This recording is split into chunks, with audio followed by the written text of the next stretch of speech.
Cast is now starting. All attendees are in listen-only mode. All right. Thank you, and welcome to Breast Cancer Action's webinar, Toxic Cosmetics, What Consumers Don't Know About Their Beauty Products and What You Can Do About It. Thank you for joining us today. My name is Saru Kaiser, and I'm the Program Associate of Education and Mobilization at Breast Cancer Action. On the webinar today, I'll be joined by Mia Davis, Organizing Director for the Campaign for Safe Cosmetics, and Mika Leiba, Senior Analyst with Environmental Working Group. A few quick announcements. Stay tuned for our next webinar, which will be held in January and will focus on highlights from the San Antonio Breast Cancer Symposium, an international conference focused on new developments in breast cancer research and treatment. Look for details on our website at www.bcaction.org.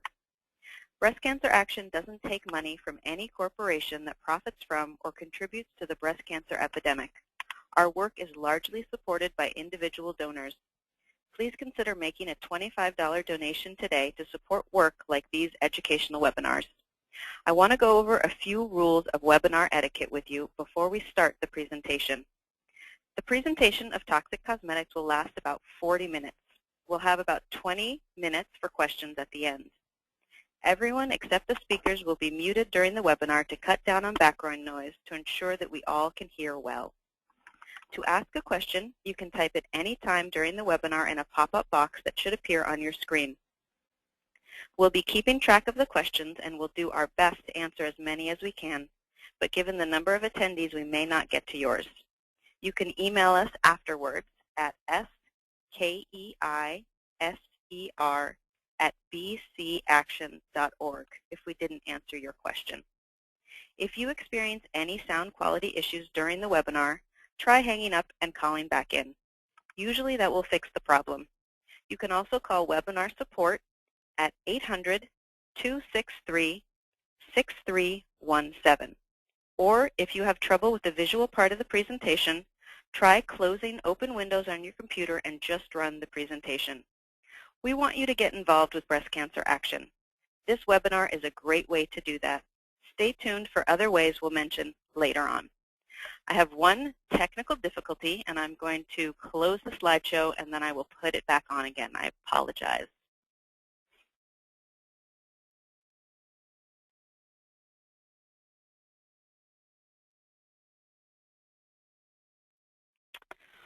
All right. We're going to go over the agenda for our webinar. First, I will give a brief summary of the problem with cosmetic regulations. Then I will talk about who is at risk when it comes to toxins and personal care products and why we need safer cosmetics. Mika will describe what chemicals we're talking about when we say toxic cosmetics, and Mia will describe what the Campaign for Safe Cosmetics is doing, the current legislation aimed at regulating cosmetics, as well as the current loopholes. Last but not least, we will talk about ways for you to take action to protect everyone's health. We will save time at the end for any questions. For webinar attendees who are new to Breast Cancer Action, here is our mission. Breast Cancer Action carries the voices of people affected by breast cancer in order to inspire and compel the changes necessary to end the breast cancer epidemic. We have three main program priorities. The first, putting patients first, where we advocate at the Food and Drug Administration in favor of treatments that are less toxic, more effective, and less expensive than those already available. We also provide information about breast cancer to anyone who needs it. Number two, creating healthy environments, where we work to reduce the involuntary exposures people encounter that put them at risk for breast cancer by holding corporations accountable for unhealthy products and practices. We also support legislation that would better protect us from chemicals in our environment and would make personal care products safer. And last, eliminating social inequities related to breast cancer, where we work to create awareness that it is not just genes, but social injustices, political, economic, and racial inequalities that lead to disparities in breast cancer incidence and outcomes. Joining us today is Mia Davis, who is the Organizing Director for the Campaign for Safe Cosmetics. The Campaign for Safe Cosmetics is a coalition effort launched in 2004 to protect the health of consumers and workers by securing the corporate, regulatory, and legislative reforms necessary to eliminate dangerous chemicals from cosmetics and personal care products. Key nonprofit coalition partners in the campaign include Clean Water Action, Massachusetts Breast Cancer Coalition, Breast Cancer Fund, Commonweal, Environmental Working Group, Friends of the Earth, and Women's Voices for the Earth. In addition, Breast Cancer Action is an active endorsing member. Thank you for joining us today, Mia. Thanks for having me. Also joining us is Nika Leiba. Nika is a senior analyst for the Environmental Working Group. She works on various toxic projects at Environmental Working Group, focusing mostly on cosmetics and water issues. The Environmental Working Group is a nonprofit research and advocacy organization based in Washington, D.C. The mission of the Environmental Working Group is to use the power of public information to protect public health and the environment. EWG specializes in providing useful resources to consumers while simultaneously pushing for national policy change. One of these resources is their Skin Deep Cosmetic Safety Database. EWG launched the Skin Deep Cosmetic Safety Database in 2004 to provide consumers with easy-to-navigate safety ratings for a wide range of products and ingredients on the market. EWG's aim is to fill in where industry and government leave off. Thank you, Nika, for joining us today. I'm pleased to be here. Before I talk about the problem, I want to make a note. During the presentation, I used the terms cosmetics and personal beauty products interchangeably. So for clarification, the term cosmetics is a legal term used by the FDA. Some of the products commonly referred to as personal care products are cosmetics. These include, for example, skin moisturizers, perfumes, lipsticks, fingernail polishes, eye and facial makeup preparations, shampoos, permanent waves, hair colors, toothpaste, and deodorant. So what's the problem? The Food and Drug Administration is responsible for protecting the public's health by assuring the safety, efficacy, and security of human and veterinary drugs, biological products, medical devices, our nation's food supply, cosmetics, and products that emit radiation. But according to the FDA, a cosmetic manufacturer can use almost any raw material as a cosmetic ingredient. The ingredients are not subject to FDA pre-market approval authority, and the final product can be marketed without an approval from the FDA. They also have no standing cosmetic review safety committee and cannot force companies to recall harmful products. The two biggest markets for cosmetics are in the U.S. and the European Union. In Europe, the European Union bans more than 1,100 chemicals from personal care products because they may cause cancer, birth defects, or reproductive harm. European regulators also do their own safety research and reporting. Incidents from adverse reactions to longitudinal health surveys are made public by law. In contrast, the U.S. bans just 11 ingredients from cosmetics, and cosmetic companies do voluntary reporting that is not required to be public. So if the FDA is not regulating the cosmetic industry, who is? Due to federal law that dates back to 1938, the more than $20 billion personal care products industry is allowed to self-regulate through an industry-funded and self-policed cosmetic ingredient review panel. Although cosmetic firms are responsible for substantiating the safety of their products and ingredients before marketing, in the 30 years since its creation, the Cosmetic Ingredient Review Panel has only evaluated 11% of the ingredients currently used in cosmetics. According to the Environmental Working Group, who is joining us today, more than 80% of ingredients in personal care products have never been assessed for safety. Therefore, we find that in the United States, it's perfectly legal for products that we use every day to contain chemicals linked to breast cancer, hormone disruption, birth defects, and other chronic health problems that are on the rise. So is the solution to be a more informed consumer and make choices to use products that are free of toxins by buying organic or natural products? Unfortunately, this can be misleading, as there are no legal standards for organic or natural personal care products sold in the United States, and therefore, many products are falsely labeled natural and organic. It is also legal to not list all ingredients in a product on the label. So we know that some ingredients in our cosmetics are harmful, and we can find them on the ingredient list. But there are others that are purposefully hidden. The Federal Fair Packaging and Labeling Act of 1973, which requires companies to list cosmetic ingredients on the product labels, explicitly exempts fragrance. Trade secret formulas, as well as salon products, are also exempt from these federal labeling laws. The 2010 Environmental Working Group Not So Sexy report also found that the International Fragrance Association and the Research Institute for Fragrance Materials, which develop and set voluntary standards for chemicals in the fragrance component of products, have assessed only 27 of the 91 ingredients on 17 products they reviewed in the study. And their review of government records shows that the FDA has also not assessed the vast majority of these secret fragrance chemicals for their safety. Recently, a breast cancer organization, Susan G. Komen for the Cure, commissioned a perfume called Promise Me. Breast Cancer Action was alarmed to see an organization committed to ending breast cancer marketing a perfume containing unlisted chemicals that are regulated as toxic and hazardous, have not been adequately evaluated for human safety, and have demonstrated negative health effects. The perfume. The chemicals in Promise Me of primary concern include galaxolide, a synthetic musk that works as a hormone disruptor and is detected in blood, breast milk, and even newborns.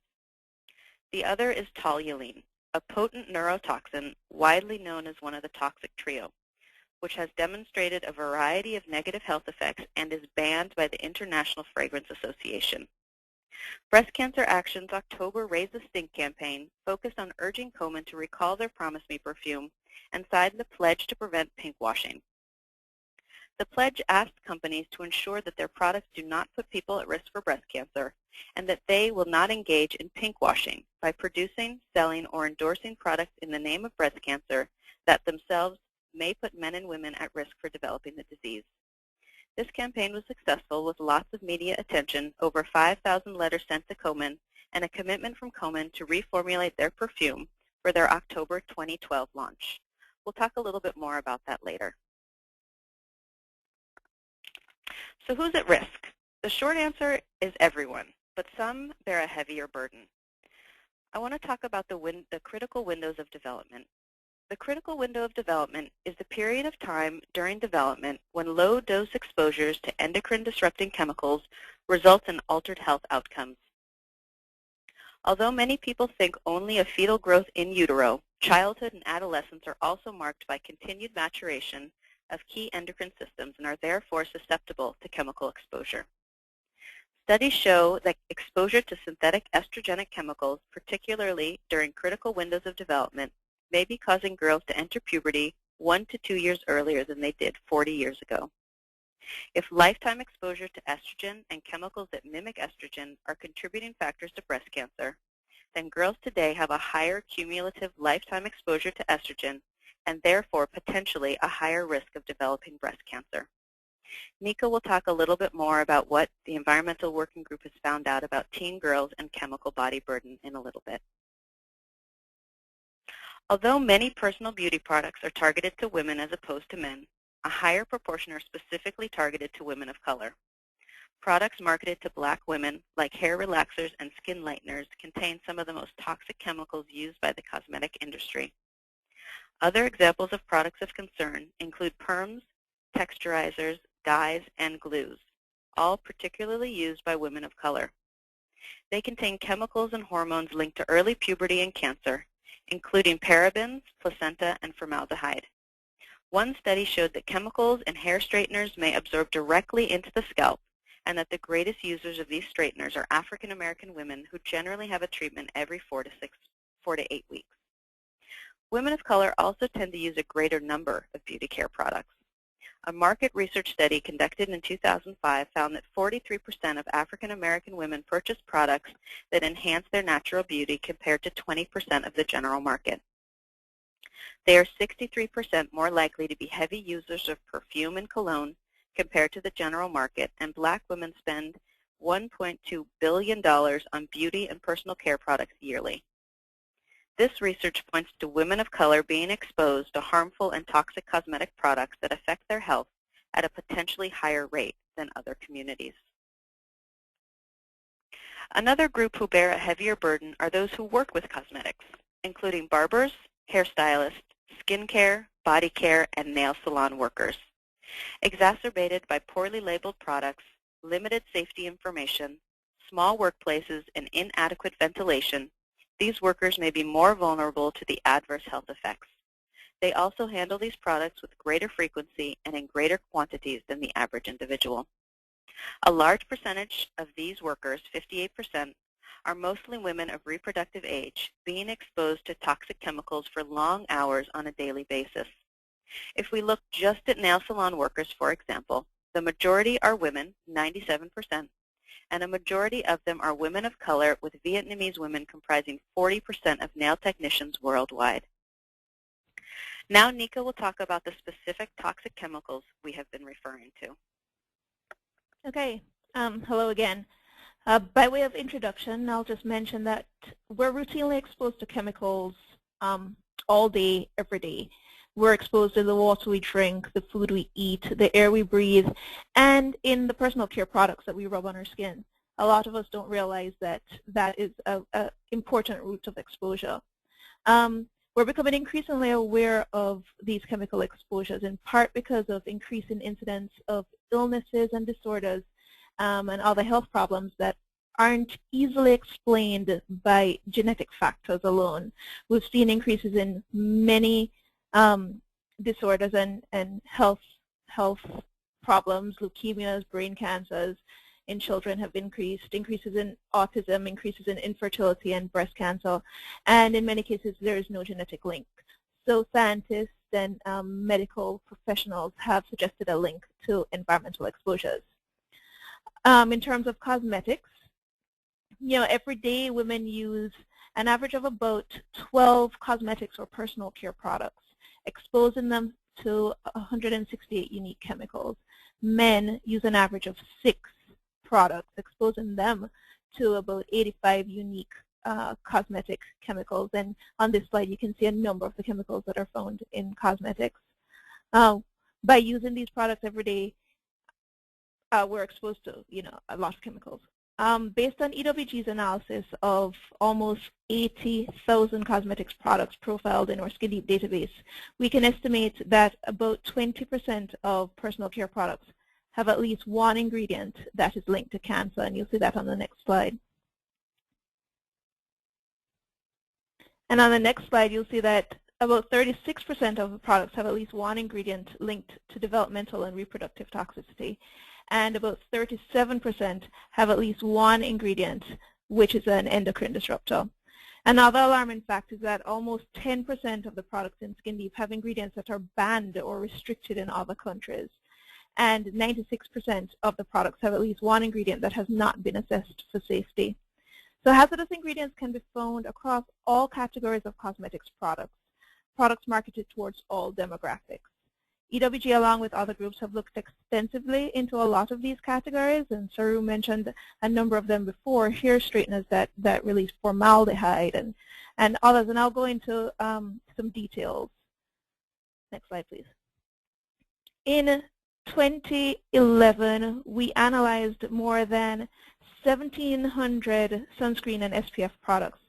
And unfortunately, after 5 years of releasing this report and doing this research, we found that manufacturers are still using ingredients that are hazardous to our health. One of these ingredients that is used a lot in sunscreen products is oxybenzone. Oxybenzone was in more than half of the US sunscreens that we analyzed. This ingredient is a potential hormone disruptor. It can trigger allergic reactions, and it penetrates the skin in relatively large amounts. Scientists have gone ahead and asked parents to avoid using oxybenzone on children due to its penetration and toxicity concerns. Retinol palmitate, another important sunscreen ingredient, is a form of vitamin A and is used in about 1/3 of US sunscreens. Government studies found that this ingredient speeds the development of skin tumors and lesions on sun-exposed skin. And yes, I did say that they're found in about a third of the sunscreens on the US market. Next slide, please. In 2010, EWG, along with the Campaign for Safe Cosmetics, released a report called Not So Sexy: Hidden Chemicals in Perfumes and Colognes. The report highlighted that fragrance can be concocted from any number of the fragrance industry's 3,100 stock chemicals, and this blend is almost always hidden from consumers. Lab tests commissioned by the campaign and analyzed by EWG reveal that on average the fragrance products contained about 14 secret chemicals, and by secret I mean that they weren't listed on the label. Among these secret chemicals were chemicals associated with hormone disruption, sensitizers which can trigger allergic reactions such as asthma, wheezing, headaches, and contact dermatitis, and many other chemicals that have not been assessed for safety in personal care products. These hidden chemicals aren't limited to perfumes or colognes, but in fact could be in any product that has the ingredients called fragrance on the label. When sprayed or applied to the skin, many of these chemicals from perfumes, cosmetics, personal care products are inhaled, ingested, and absorbed directly through our skin. Next slide, please. In 2008, EWG released a study called Teen Girls' Body Burden of Hormone-Altering Cosmetics Chemicals. We decided to test teen girls because our analysis showed that teen girls use, on average, 17 products, while the average adult woman uses 12 products. So teens are therefore exposed to more ingredients on a daily basis. And as Saru mentioned earlier, they are in a critical period or a critical window of development during their adolescent phase. We tested 20 teen girls for 25 cosmetic chemicals, and each sample was taken on just one day. Overall, we found 16 chemicals, an average of about 13 chemicals in each girl, and on this slide you'll see the chemicals that we found. All 16 of these chemicals are hormone altering. This is extremely concerning, especially during the adolescent phase. Adolescence encompasses a period of maturation of several of our systems: reproductive, immune, hormone, period of bone growth, shifts in metabolisms, and changes in our brain structure and function. Changes in an array of hormones guide teenagers into adulthood, and anything that affects this could severely affect this transformation. So emerging science has suggested that even minute exposures, trace levels of these hormone disrupting chemicals can be dangerous. Two groups of chemicals that we detected in the teen studies were phthalates and parabens, and these two chemicals are used widely in the cosmetics industry.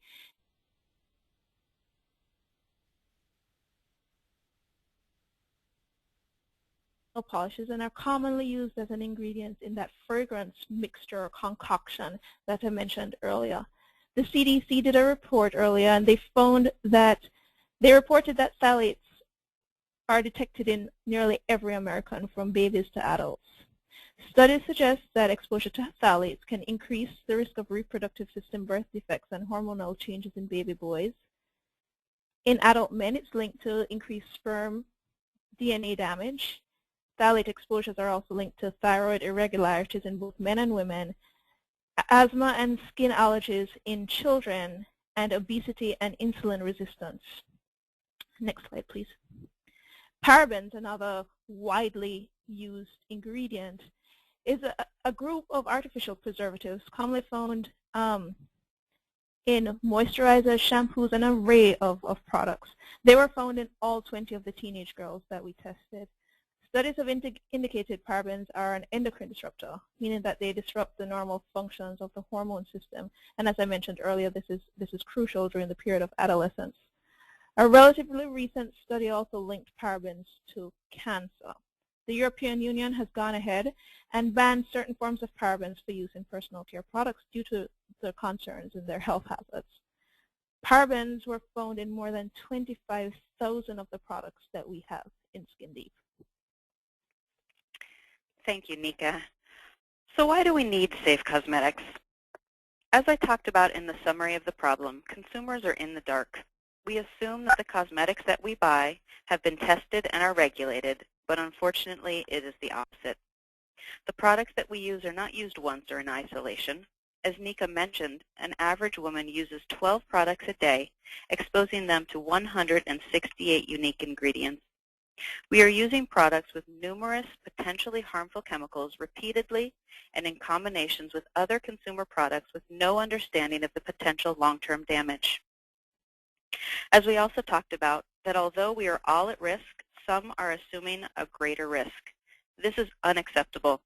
We shouldn't have to worry about the products that we put on our bodies or that we work with that are making us sick.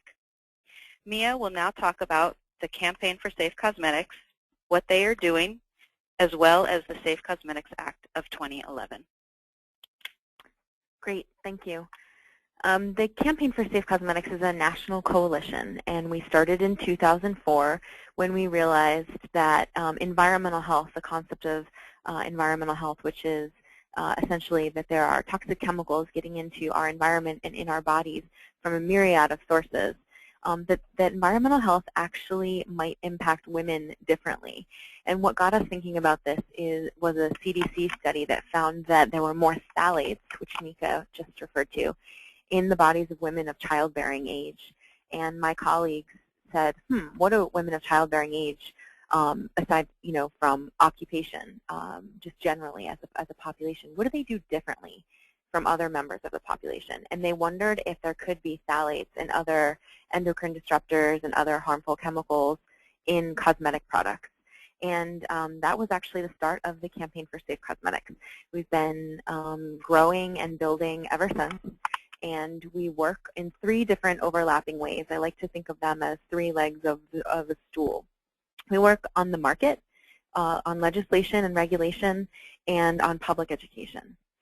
And with regard to the market, we work directly with some companies in the health and beauty industry. The Campaign for Safe Cosmetics back in 2004 founded something called the Compact for Safe Cosmetics. And the Compact was a voluntary pledge that cosmetic manufacturers could sign, saying that they would be compliant right out of the gate with the European Union Cosmetics Directive, which, as Saru said earlier, is much stronger than the United States cosmetic regulations, which basically don't exist. Over 1,500 companies signed the Compact for Safe Cosmetics, and over 400 of them were able to fulfill all or nearly all of the tenets of the campaign. So I'll talk a little bit more about that in a minute. We also meet with companies to encourage them to use the Skin Deep database and other tools to go through their entire ingredient deck and reformulate to make sure that they're making the safest cosmetics possible. And on the flip side of the market, we're pushing industry laggards all the time when there are companies that are selling safer products in other markets, or when there are companies that are saying that they're green or natural or safe when they're actually not. We let people know about that. We contact the companies directly. We issue reports. We write action alerts. And we're really helping to move the market that way too and educate consumers. I'm going to talk more about legislation on the next slide, so I'll kind of skip this for now. And then with regard to public education, safecosmetics.org is a really robust website. And on safecosmetics.org, you can learn more about this issue. You can take action and sign up for emails and contact some of those industry laggards. You can learn more about safe companies. You can link to the Skin Deep database that Nika's been talking about. And you can see a really great video called The Story of Cosmetics. Some folks on the call might have seen The Story of Stuff, which is an Annie Leonard project, a video that came out a couple of years ago.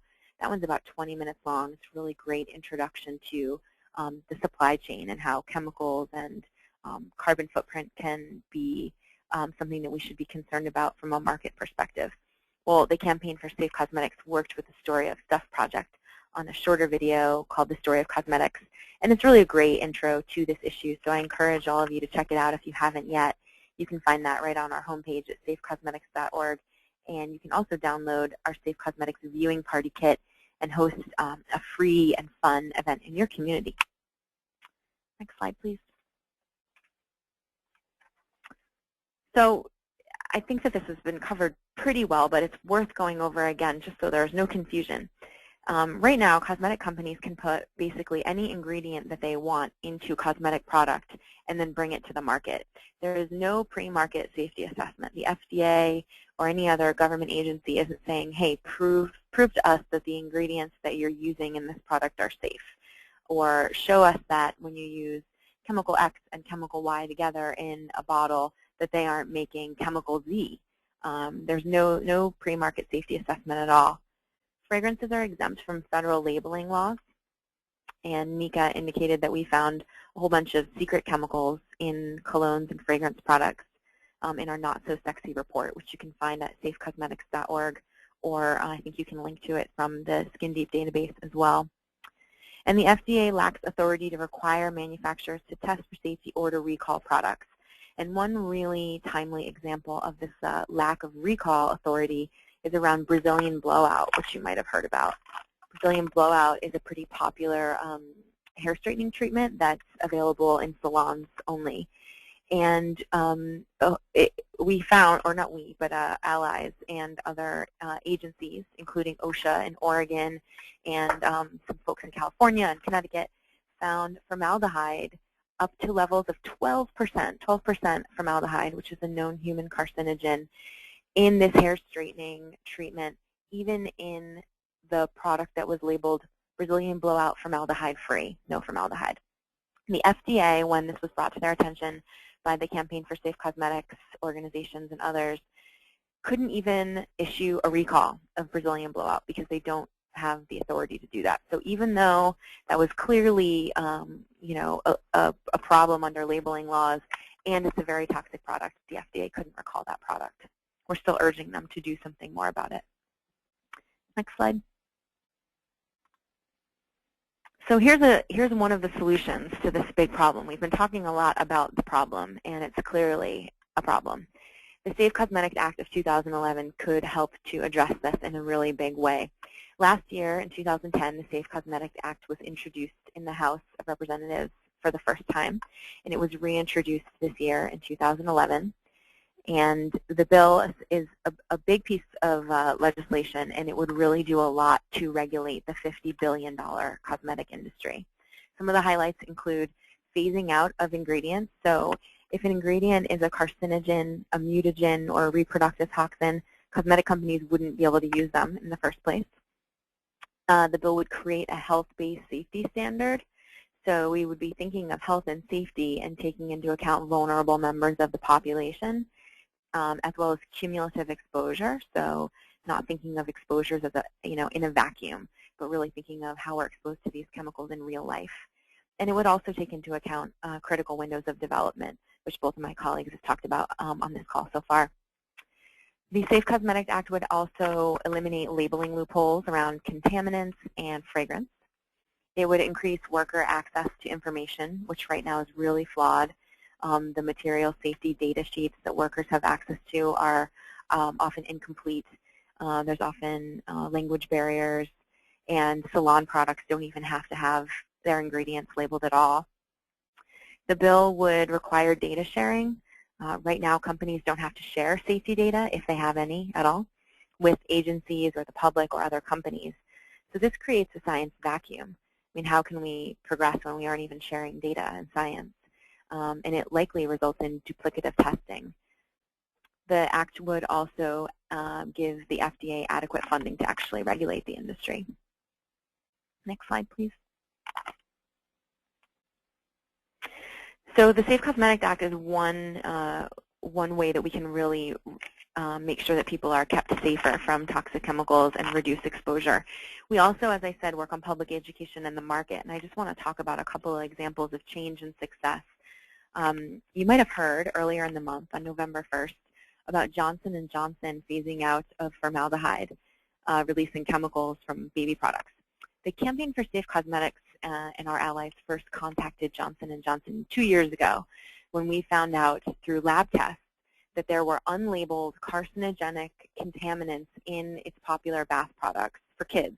And Johnson & Johnson wasn't alone. In our study called No More Toxic Tub, we tested a whole bunch of very popular baby products available all over the country and found hidden carcinogens in those products. But we targeted Johnson & Johnson because they are so iconic and really pride themselves as being leaders in the industry. And we asked them to get rid of these formaldehyde releasing preservatives and other processes which can result in carcinogenic contaminants. A couple-year-long conversation with them, and then earlier in the month, this month, 2011, we released a report which detailed a double standard that Johnson & Johnson had. We bought Johnson & Johnson baby shampoo in 13 different markets and found that in some markets, Johnson & Johnson had reformulated to remove formaldehyde-releasing chemicals. But in other markets, like the US and Canada, they were still using this preservative. And nobody likes a double standard. When a company can make a safer product, and they're doing so in some countries but not others, that begs the question, don't all babies deserve to be kept safe? Shouldn't we have safer products, as safe as we can get them wherever we possibly can? So after targeting Johnson & Johnson earlier this month, they agreed that they would phase out of formaldehyde-releasing chemicals from baby products worldwide within 2 years. The Campaign for Safe Cosmetics applauds them for making this commitment. We still think 2 years is a little long, and we're urging them to speed that up when they can, and also asking them to commit to some broader safety commitments. But we think that this is a really big step in the right direction, and it shows what we can do when we work together and really tell a company that enough is enough. In addition, Johnson & Johnson is phasing out of phthalates in all of its baby products worldwide as well. Two more quick examples of some successes. Today, actually, the Campaign for Safe Cosmetics with Environmental Working Group and other allies are releasing a report called the Market Shift. And this report details the campaign's Compact for Safe Cosmetics, which is that voluntary pledge I referred to earlier. The Compact for Safe Cosmetics was open from 2004 to 2011. We just closed it, and over 400 industry leaders were able to meet all of the goals, or most of the goals, of the Compact for Safe Cosmetics. These industry leaders are really breaking the mold here, and many of them, most of them, are disclosing even all of their fragrance ingredients. So they're showing that you can be a responsible company and be transparent with your ingredients and still make products that are very desirable and still make a buck at the end of the day. So we're really applauding them and showing the consumer and lawmakers and the entire cosmetic industry that there are companies that are serving as leaders and that this can be done. And last thing I want to just mention in terms of change and success, and there are many other examples at safecosmetics.org, is the Whole Foods personal care product policy. A couple of years ago, the Campaign for Safe Cosmetics worked with Whole Foods to develop a new whole body premium standard. And this can be found if you have a Whole Foods near you. You can walk into their whole body section and see a shelf tag that hangs in front of the products that says that this product meets a premium standard. Now, this is a cool example of a retailer taking it upon themselves to really raise the bar with the companies that they are stocking on their shelves and saying, we won't mandate that you use or don't use certain chemicals across the board necessarily, but we will encourage you to use the safest products possible and reward you with this shelf tag to help to educate the consumer about some of these possible risks and hazards in other products. So that's a great example of a partnership with a major retailer. And the Campaign for Safe Cosmetics is in dialogue with other retailers, encouraging them to take similar steps. Thank you, Mia. Another example of change is after Breast Cancer Action's very successful Raise a Stink campaign, Susan G. Komen is taking initial steps to reformulate their Promise Me perfume to remove any doubt about the ingredients. We applaud their effort, but they also have given no reassurance that the new formulation will not have potentially toxic and harmful ingredients. We are also still deeply concerned that while Komen reformulates, a product that is potentially harmful to our health is still in stores and in our homes. We continue to urge Komen to immediately recall Promise Me. Breast Cancer Action, the Campaign for Safe Cosmetics, and Environmental Working Group are all concerned about this issue. Here are some other groups who are also working on the issue of safer cosmetics. California Healthy Nail Salon Collaborative, Women's Voices for the Earth, Breast Cancer Fund, Safer Chemicals Healthy Families, National Healthy Nail and Beauty Salon Alliance, and Organic Consumer Association's Coming Clean campaign. Now that you know the problem, you understand the chemicals and the legislation, you might be asking, what can I do? Here are some ideas. First, sign up for news and action alert emails from Breast Cancer Action, Campaign for Safe Cosmetics, and Environmental Working Group to keep up to date on the issues. Second, Breast Cancer Action has a brand new Think Before You Pink toolkit. It provides concrete ways on how to take action. It is free and available for download from the Breast Cancer Action website. Do what you can in your own home by choosing safer products. Use the Environmental Working Group's Skin Deep Cosmetic Database and the Campaign for Safe Cosmetics Business Network to research safer options. Use consumer pressure. Write or call companies whose products you use and let them know that you are a customer who wants safe products without toxic chemicals. Encourage companies to sign Breast Cancer Action's Pledge to Prevent Pinkwashing, and encourage companies to join the Campaign for Safe Cosmetics' new Safe Cosmetic Business Network. The other important step is regulatory reform. I want to emphasize this. Regulatory reform is essential to help make the products we use safer and the environment we live in healthier. Send a message to your elected officials letting them know that you support systemic change to ensure that companies can't put harmful chemicals in their products. Tell them to support and endorse the Safe Cosmetics Act of 2011 and make cosmetics safer for everyone.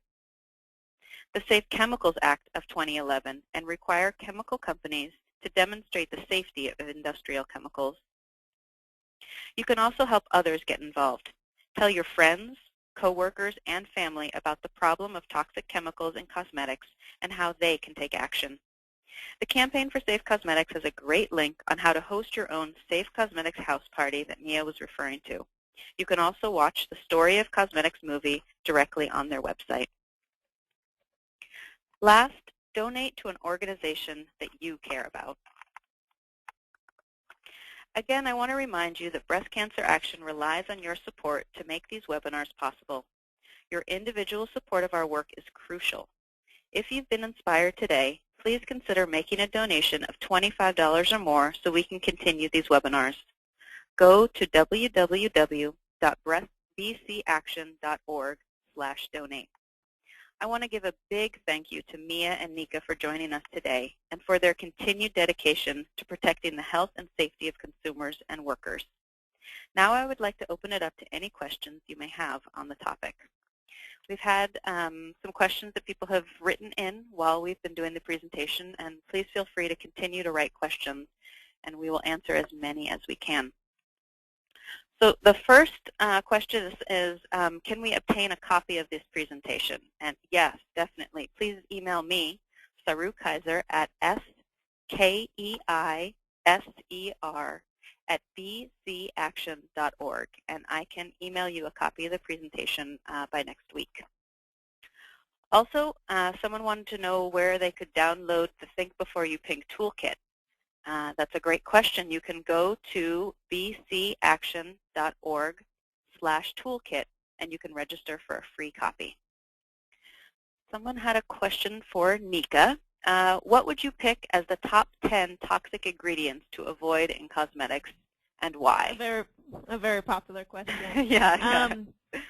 It's a hard one. It's a hard question. Yeah, it's a popular one because several things make an ingredient toxic. The ingredient itself, but also the way in which it's used. So, for example, titanium dioxide, an ingredient in powders is toxic because you don't want to inhale it. But if you put it in a cream and apply it to your skin, not toxic. So it's really hard to say what are the most toxic ingredients. It really depends on the products they're used in. Another one, boric acid, toxic in baby products, not so toxic to adults. So it really is dependent on two separate factors. But if you're concerned about an ingredient and you visit SkinDeep at ewg.org/SkinDeep, we'll give you the range of scores from its lowest toxicity based on its best usage to its highest toxicity based on if it's in a powder and it shouldn't be inhaled. Great. Yeah, if I could just add to that, SkinDeep has an FAQ section that you guys should check out too, which does talk about some of the chemicals to avoid by product type. And the safecosmetics.org website has a section called What's in Your Products and Chemicals of Concern. Those are both ways to start to learn some of the more common cosmetic ingredients that we would recommend that you avoid so that you can become a good label reader. Right, and thank you for mentioning that, Mia, because there are definitely certain types that we say to avoid. For example, avoid hair straighteners if you can. That's a whole category of products. And then, in the FAQ that Mia is talking about and on the campaign site, if you're using nail polish, avoid the toxic trio, formaldehyde, toluene, and those harmful ingredients. So there's more detail on the websites. So someone had a question about SkinDeep.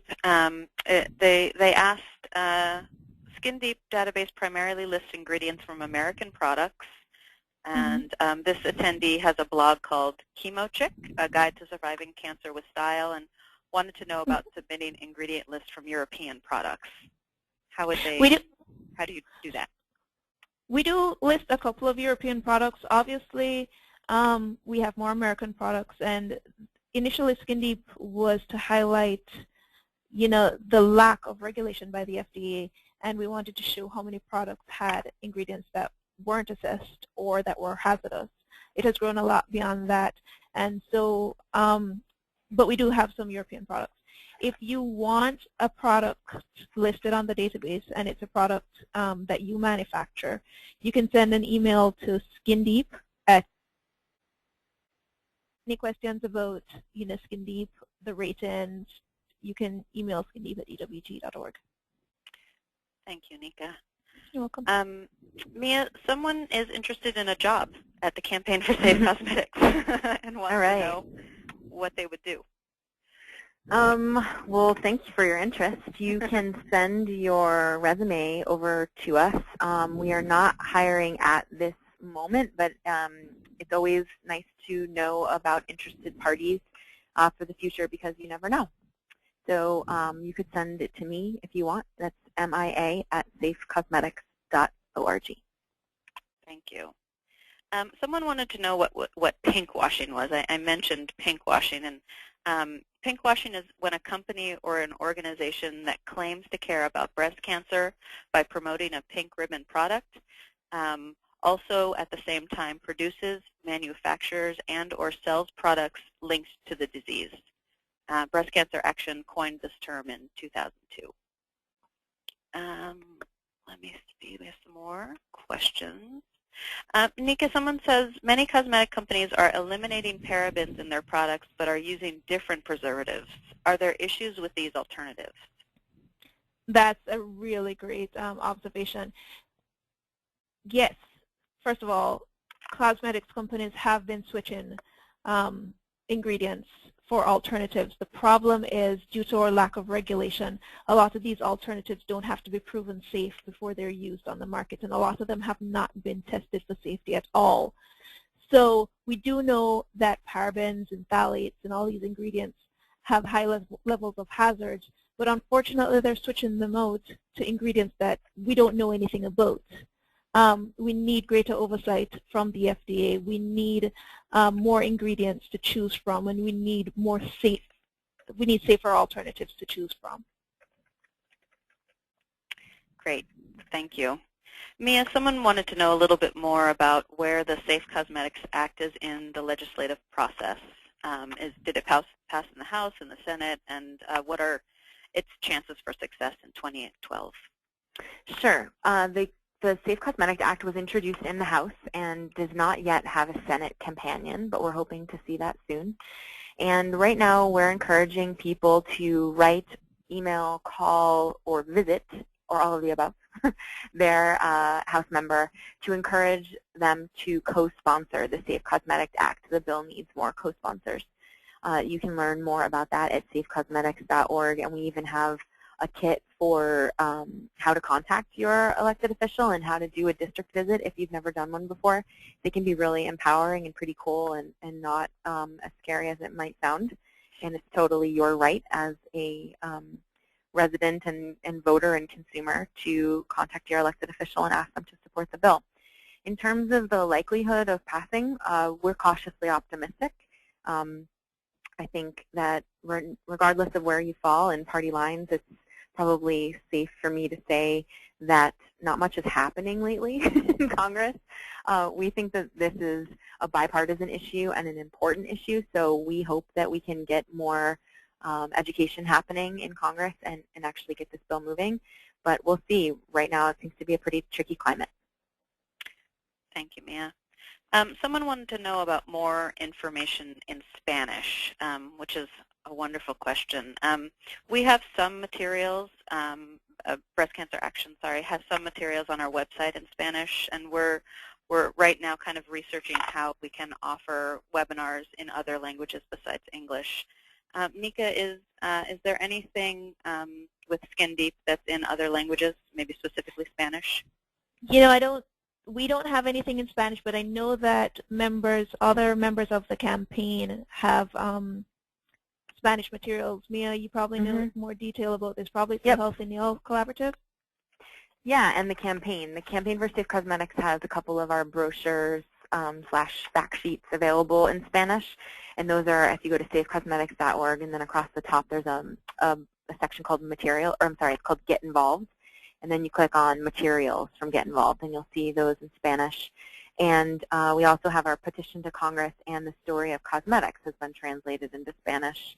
Also, as Nika just said, our allies at the Healthy Nail Salon Collaborative have some materials in Spanish as well.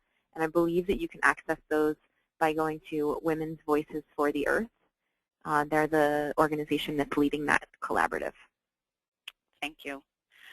Someone wanted a clarification between the safecosmetics.org and Skin Deep, and wanted to know if they were both associated with the Environmental Working Group. Do you guys, one of you want to make a clarification? I can start it off. EWG developed and runs and owns Skin Deep, which is skindeep.org or ewg.org/skindeep. EWG is a founding member of the Campaign for Safe Cosmetics, and we are involved in the Campaign for Safe Cosmetics. We're one of the organizations involved in the campaign. The campaign has safecosmetics.org, which links to Skin Deep, and Skin Deep links to the campaign website. Both organizations or both groups are very intimately involved. So there's a lot of back and forth, but it's two separate entities. Mia? Yeah, it's obviously that I agree with all that. That's all true. Another maybe easy way to think of it is that the Campaign for Safe Cosmetics is a coalition. So a whole bunch of organizations are a part of this coalition. And Environmental Working Group is its own organization that is part of the coalition and also does a lot of other amazing work. With regard to the cosmetic work, there's a lot of overlap, especially around Skin Deep. Great. Someone says, is there a list of companies that provide safe products? So I'll start just by saying the Breast Cancer Action doesn't endorse specific companies. I'll put it to Mia and Nika also to talk about that a little bit. Yeah, and I'll put it to Mia because I know she can expound on this fabulous day today that we came out with this really good report. Yeah, it's a very timely question. It's a question we get often, but today, as I mentioned, we released the Market Shift report, and over 400 companies are now called either champions or innovators. And the list of champions and innovators and what that actually means is on the website if you go to safecosmetics.org/marketshift. And so you'll be able to see exactly who those companies are. Now, that doesn't mean that we have a list of companies that we say, go ahead and anything that you buy from them is safe and they'll be safe from now and forever. companies change their formulation. That's why Skin Deep is such a really useful tool. You have to still be a vigilant consumer. But this list of companies that's showing that they are making safer products is really helpful and definitely can help you vote with your dollars, buy some safer products now. But at the end of the day, we can't just shop our way out of this problem. While we have tools like Skin Deep and when we can learn to read ingredient labels to avoid certain cosmetic ingredients that are harmful, we totally should. But if you weren't on this webinar, if you didn't have this information, it certainly isn't your fault. And none of us should be exposed to carcinogens in baby bubble baths and hormone disruptors in products that are marketed to teens. And that's why, as Saru indicated earlier, we really need to be focused on a regulatory and legislative shift here. So we need to do both, the market and the policy piece. Great. Nika, someone asks, what level of formaldehyde is considered safe? Well, formaldehyde is a carcinogen. I'm not sure, I don't know off the top of my head what level the FDA considers safe. Mm-hmm. I'd have to get back to them on that. So if they give you an email address, I can get back to them on that. But in my mind, I don't want a carcinogen in products that I use on myself or on my children. Mm-hmm. So for me, no level. But in terms of what is the regulatory level, I would have to get back to them. Great, thank you. And Mia, someone asks a little bit more about Johnson & Johnson. Any plan to ask Johnson & Johnson to take formaldehyde and phthalates out of adult-oriented products? Yeah, that's a great question. We think adults should be kept safe too. And if you think about it, where do babies come from? They come from pregnant women. They come from women of childbearing age. And we just talked about fetal exposures and concerns around critical windows of development. So if we're going to protect all of us in the population, we need safer adult products. We've already indicated to Johnson & Johnson that we're really happy with the steps they have taken, but they have a long way to go. So they know we feel that way, and you, as a consumer, should definitely let them know too. And everybody, not just J&J, but we should be making this call across the board. Great. There's a question from someone. I'm not sure which organization she's directing this to, so maybe we can all chime in, but she's interested in volunteering and just finished a paper on this topic for a class in green chemistry at UC Berkeley. So for Breast Cancer Action, we love volunteers, and if you're interested, you can contact me directly at skeiser@bcaction.org. Mia or Nika? Yeah, for EWG, we also love volunteers, and we have all our opportunities available on the website www.ewg.org. Yep, and this is Mia. We have some limited opportunities, but especially if this person has expertise in green chemistry and they are thinking about a specific project, we would love to hear your thoughts. And you can email info@safecosmetics.org. Great, thank you. I think we have maybe a few more questions. Someone wants to know a little bit more about the speakers. They wanted to know how you got interested or involved in the topic of safe cosmetics. So maybe me and Nika, why don't you take this and then I can give my part after. Go ahead, Nika. Okay, sure. I did my master's in public health in environmental health, and I was deeply passionate about environmental health issues for a long time. Luckily, out of school, I got a job here at the Environmental Working Group, and one of the issues that we work on mostly here is cosmetics. I didn't realize all of the lack of authority by the FDA and how many of our cosmetics had ingredients. Working on it for the last 5 years. Awesome. I got my master's in international development, community, and environment, and focused on corporate accountability and toxic chemicals. But I was looking at it more from a global trade and brownfields and kind of a slightly different lens. was looking at the WTO and all kinds of things. And I started to think, when I was writing my master's thesis on brownfields remediation, I started to think about where these toxic chemicals were meant to go. We know that they're ending up in the land and in waterways, but where were they after the manufacturing process going? Were they going into products? And I started to think about toxic chemical exposure and use in this country in a different way, and got involved in working on plastics chemicals. I've been working on bisphenol A for about 6 years and ran a campaign to get Nalgene water bottles to stop using BPA.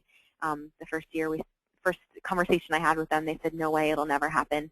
And within a year of targeting them, the coalition that I led got them to discontinue it. And then I started working on the campaign for safe cosmetics in January 2007. So I didn't think I'd end up working on cosmetics. I'm not obsessed with cosmetics. I don't even use that many of them. But I just get that this is a really important issue that affects everyone, and that it just makes a lot of sense to reduce the exposure in such an obvious place. That's products that we slather all over our bodies and our babies. Great. And Saru, can I cut in one second? Sure, I do have an answer for the formaldehyde question. Oh, great. So the safe level is actually a really, really small percentage. It's an overall percentage of the overall product. So the CIR, Cosmetics Ingredient Review, says that formaldehyde is safe at 0.074% of a product.